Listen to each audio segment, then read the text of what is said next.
So what's the secret to starting a successful small business? Well, I think first and foremost, you have to be prepared to work hard, to take a lot of risk, but to manage that risk and to convert that risk into success. I think that's very important.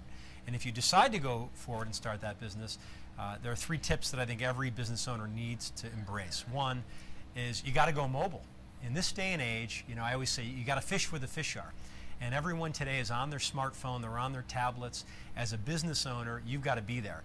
You've got to be advertising on the mobile devices, you've got to have apps, you've got to have a great website, you've got to make it very easy for your customer to do business with you. I think that's critical. Secondly, you got to protect your data. And with all the security breaches that are happening, as you see on the news every day, companies are getting breached left and right.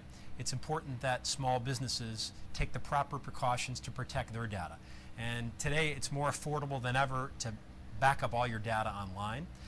It's easy to get password protection on all your devices. And lastly, it's about just being proactive and training your employees on what to look for so they don't fall into the traps that a lot of people fall into and they get breached. And then lastly, check your ego at the door. Don't be a know-it-all. And I think so many small business owners, they let their egos interfere and that stunts their growth. It's important to network. It's important to partner with the right people. It's important to get advice from those who've done it before.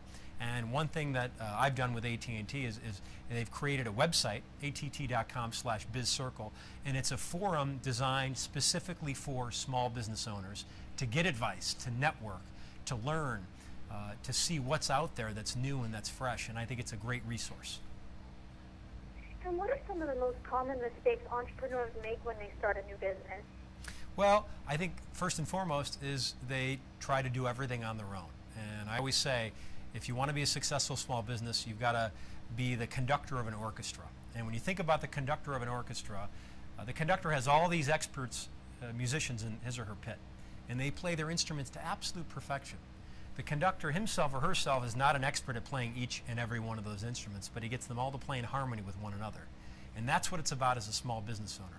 You got to create that music. Don't try to play every instrument yourself, because if you do, the music won't sound so good.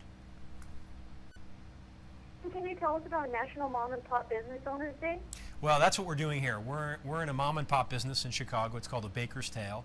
And I've teamed up with the folks at AT&T, and we're just trying to shine a spotlight on the small businesses in America and letting people know, hey, they're a vital part of our society. They are so important to our communities. So go out this weekend, spend some money at a local mom and pop business and thank them for what they've done, because they're employing more people than any other sector of business out there. They're revitalizing main streets. They're sponsoring the local soccer and football and baseball teams. And we just want to celebrate what they've done.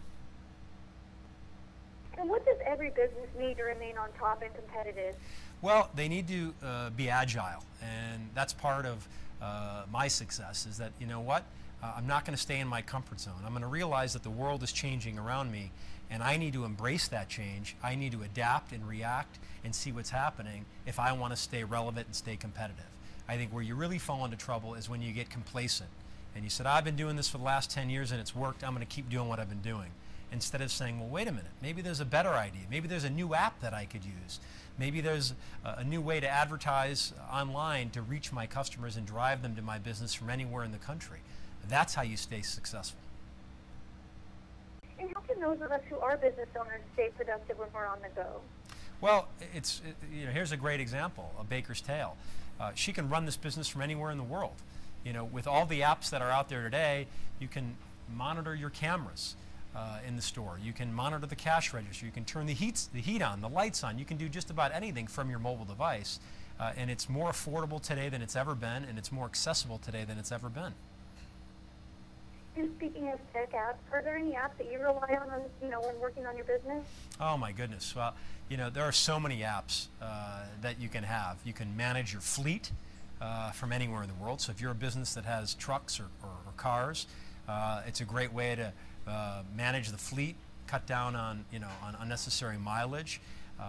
You can take mobile payment from literally out in the field, which I think is very effective.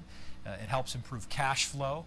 It cuts down on collections. So, there's so many great apps out there. I couldn't just pick one. And do you have any additional tips or information I could share with us? Well, I just want to encourage anyone who's thinking about starting a business, who is a small business owner, to go to the online resource, att.com/bizcircle. It's B-I-Z circle. It's a free resource that I think is really, really helpful to small business owners. Well, thank you as always, Bill. I really appreciate it. Have a great afternoon. Thank you so much.